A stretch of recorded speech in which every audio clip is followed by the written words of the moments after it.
In Dungeons & Dragons, the 9 Hells are ruled by an ironclad bureaucracy controlled and staffed by devils. It's essentially just one big pyramid scheme with Asmodeus at the apex, countless dregs at the foundation, and a wide variety of fiends in between. And while devils may take on many different forms, their system of governance is very much set in stone, with subordinates on the totem pole expected to obey their superiors. But devils are nothing if not schemers. While they tend to follow the letter of the law, especially when dealing in contracts, they are most certainly angling for something at any given moment. Usually, that something is power. To say the 9 Hells is a toxic work environment severely lacking in the HR department is putting it mildly. Devils actively try to prevent others from climbing the ladder, all while elevating themselves in the process. This ensures that only the strongest and most cunning devils reach the highest ranks of the pyramid, and, conveniently for Asmodeus, makes it very difficult for anyone to overthrow his spot at the peak. But sometimes,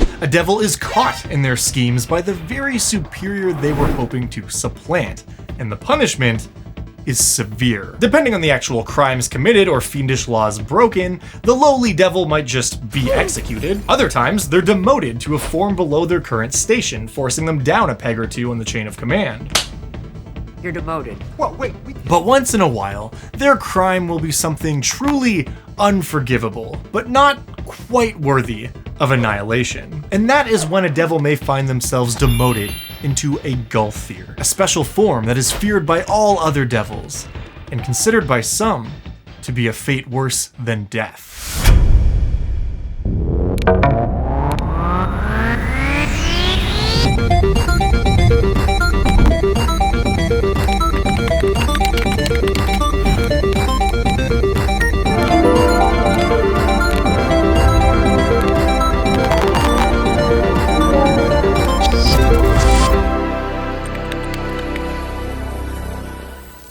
The one and only place the gulthir have ever appeared is in the good old Monster Manual 5, printed for D&D 3.5. I often talk highly of the old 3.5 monster manuals because they're generally really good, and this one is no exception. The gulthir appears on page 33, which, I gotta be so honest, is what initially drew my eye to this monster. I mean, sure, at a glance it looks like just a creepy guy. Humanoid, mostly featureless, could pass as some kind of undead pretty easily, but like, something is off here, right? I don't know what it is about this artwork, but just something about the pose and the general vibe it puts forth into the world made me want to know more about what this creature's deal was, and oh boy, was I not prepared for what I was about to read. For starters, they're 10 feet tall, which immediately ups the creep factor in my opinion. And as I mentioned, they're also a unique form of devil that doesn't occur naturally on the evolutionary chain of devil kind. Every gulthir that exists only does so because they were demoted into that form by a superior. This usually happens because they somehow failed an important task bestowed upon them, or because they were caught in a power grab. Once demoted, they can be reinstated back into whatever they were beforehand,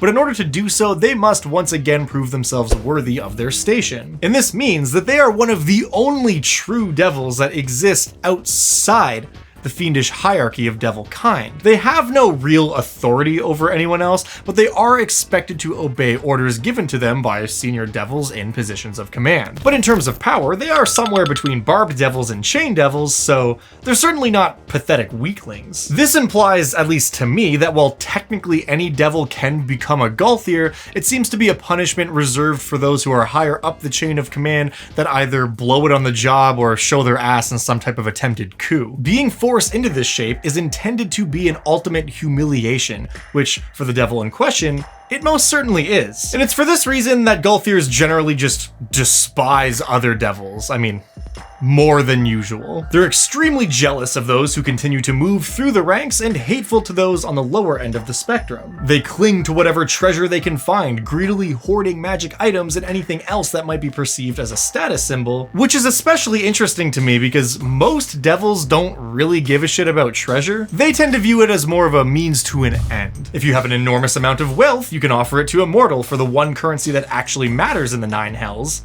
their soul. Gulthirs, though, are so desperate to retain any semblance of their former prestige that they adorn themselves in finery, which is a trait most greater devils see as kinda pathetic. It's their version of taking photos in an ill-fitting suit, posing in front of a sports car, and then posting it on Twitter for validation. It's very pathetic, but like, it's all they got. In terms of actual duties and obligation, gulthirs fall into a really weird spot within the Nine Hells. As individuals existing outside the hierarchy, and knowing that they're only one more misstep from being truly destroyed, they are often used as law enforcement within the Nine Hells. And this is not only because they're reasonably powerful, but most other devils, even some of the really powerful ones, are utterly terrified of the gulthir. See, this creature has one special trait that allows them to do something very few other creatures can do. A gulthir can completely annihilate, as in assign true death, to another devil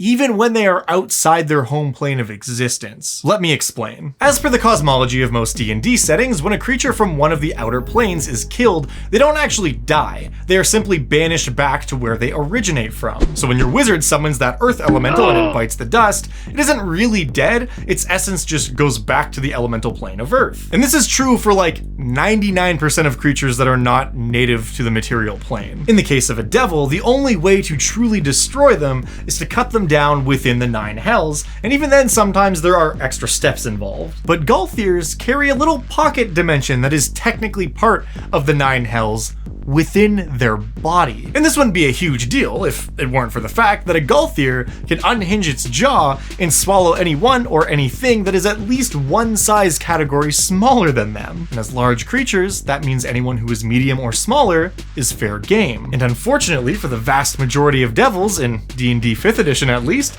there are only 5 of them that are too big to be swallowed by a gulthir, which is honestly kinda wild. You might be a CR 19 red Abishai, but that doesn't really matter if a gulthir manages to get its hands on you. Because once it swallows a creature, if that creature is a fiend, the gulthir can choose to instantly digest them, utterly destroying the creature, absorbing their essence, and making the gulthir more powerful. Or they can choose to transform that creature into another gulthir, which isn't ideal, but it's better than getting destroyed, I guess. In fact, that's how most new gulthirs are actually made. I mean, there's a whole ritual involved where a devil can be demoted into a gulthir, and that's all good and fine.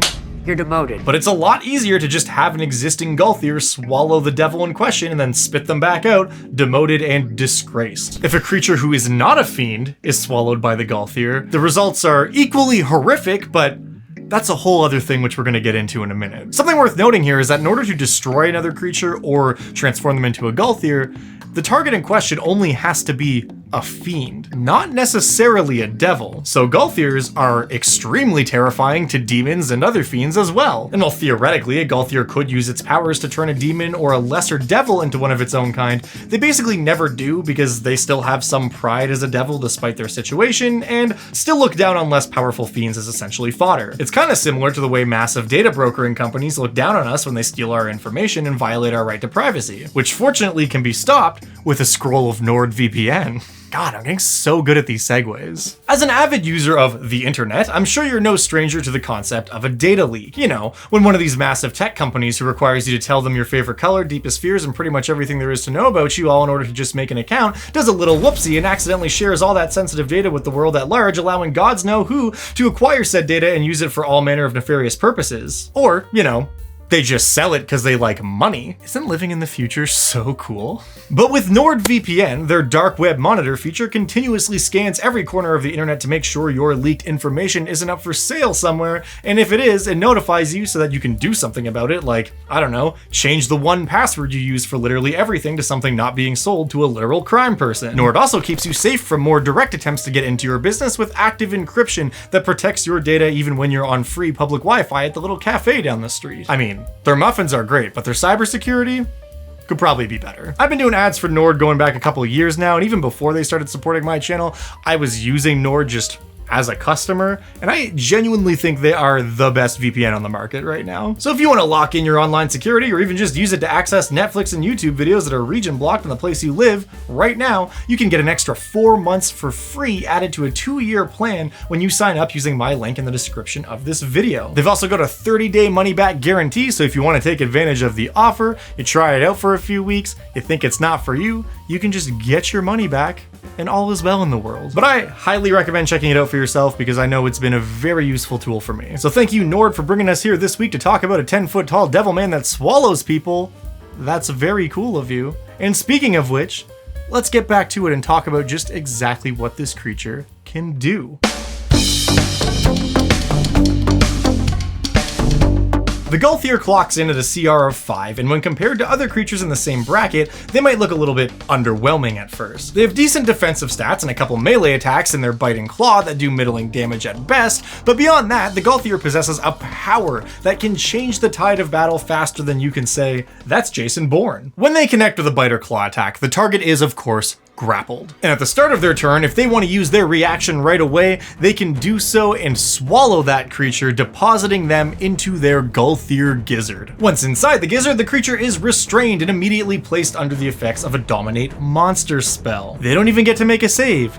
They're just dominated. The gulthir can then transform them into another gulthir or destroy them if they're a fiend, or disgorge them into a nearby space and give them a command. Once the creature has been barfed up by the gulthir, it does get to start making wisdom saves at the end of each turn to shake the domination effect, but it's always going to be under the gulthir's control for at least one turn before it even makes that save. One fun little quirk about this ability is that the barfed up character's eyes are covered with a strange white slime, and if that slime is washed away with holy water, it immediately undoes the effect of the domination. So that's kind of cool, and it also gives the players a way to circumvent this if they are knowledgeable about what a gulthir can do ahead of time. Now, the one saving grace when you are going up against a gulthir is the fact that they're pretty slow. They only have a movement speed of 20 feet, which means most people are going to be able to outrun them. At least, that would be true if it weren't for the fact they could cast Misty Step at will. This is kind of an interesting method of movement because casting Misty Step does use a bonus action and it only allows you to teleport 30 feet, but that combined with the regular movement of the monster gives it a pretty good range for chasing folks down. Not to mention, teleportation obviously has a ton of different benefits when it comes to getting both in and out of a tricky situation. The gulthir can also use Fear and Ray of Enfeeblement up to 5 times per day, which are both annoying spells to deal with, but on their own aren't exactly life enders, though I guess that's the trouble with gulthirs,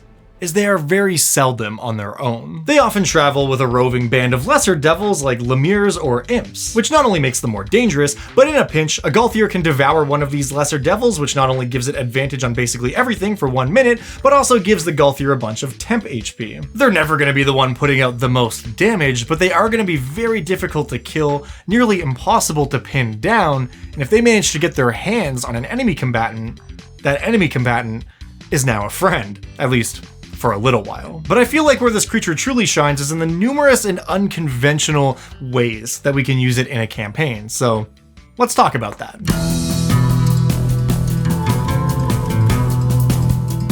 The most obvious way to use a gulthir is pretty much the same way you'd use any other devil. They make great minions as summoned by a powerful spellcaster, or maybe even a lich. A few gulthirs and their lemire entourage patrolling around a lich's lair could make for a pretty spooky encounter. It's also possible that they were summoned by someone specifically because of their domination powers. A bunch of commoners would likely not be able to resist the magic of a gulthir, so perhaps a wizard has completely taken over a town by using a gulthir minion to dominate the entire populace. You could run this as a real horror-coded adventure, actually, with the gulthir working on its own or on behalf of its master is just slowly taking over a town. As more people get dominated, they start dragging other townsfolk to the gulthir so that they can be swallowed and regurgitated now under its influence as well. Will the party even be able to figure out what's happening in time to stop it, and how will they avoid harming the townsfolk along the way? Maybe they get some holy water, but only enough to save a few people. In order to truly stop this horrific scenario, they must find and slay the gulthir within its lair. There's also always the possibility that the party is involved in some kind of fiendish political scheme within the Nine Hells. Maybe one of their antagonists is going to be transformed into a gulthir by a more powerful devil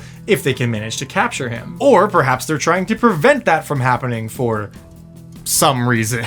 I mean, there's a million different circumstances in which a party may be working with or against a devil or group of devils, but the looming threat of a gulthir demotion can be a really interesting element when added into the mix. I also think demotion in general, but in this case specifically demotion into a gulthir, could be a really interesting way for a player to get out of a fiendish contract. This won't always be applicable, but maybe their contract specifically says that they owe their soul to Jonathan the Chain Devil. So if they can find a way to get Jonathan demoted into a gulthir, suddenly that contract is null and void. Now that I say it out loud, I think it actually might be really interesting to spin this the other way around, where the players have a soul contract with a gulthir and it specifies the type of devil they are, and they're trying to restore that gulthir to their former status, which would also nullify the contract because now they're a different type of creature. There's something just so funny about that to me.